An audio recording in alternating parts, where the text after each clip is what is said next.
এক গ্রামে একজন কাঠুরে ছিল। সে খুব পরিশ্রমী ছিল। সে প্রতিদিন জঙ্গলে গিয়ে গাছ কাটত এবং প্রথম দিন সে খুব উৎসাহ নিয়ে কাজ শুরু করে এবং 10টি গাছ কাটে। দ্বিতীয় দিন তার শরীর একটু ক্লান্ত থাকায় তবুও সে 8টা গাছ কাটলো। তৃতীয় দিন সে 6টা গাছ কাটলো। চতুর্থ দিন সে 5টা গাছ কাটলো। এভাবে তার ধীরে ধীরে কাজের পরিমাণ কমতে লাগলো। একদিন সে হতাশ হয়ে তার গ্রামের একজন বৃদ্ধ জ্ঞানীর কাছে গেল এবং গিয়ে বলল, আমি এত পরিশ্রম করি তবু আমি ফল পাচ্ছি না। হয়তো আমার শক্তি সব শেষ হয়ে গেছে। বৃদ্ধ জ্ঞানী হাসলেন এবং জিজ্ঞাসা করলেন, শেষ কবে? তুমি তোমার কুঠারটা ধার দিয়েছো?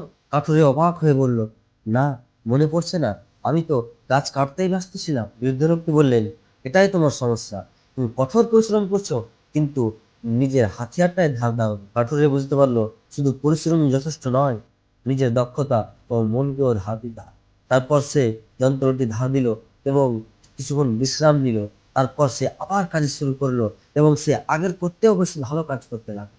শুধু বেশি কাজ করাই সফলতা নয়, নিজেকে উন্নত করা, নতুন কিছু শেখা এবং বিশ্রাম নেওয়াও সমান গুরুত্বপূর্ণ।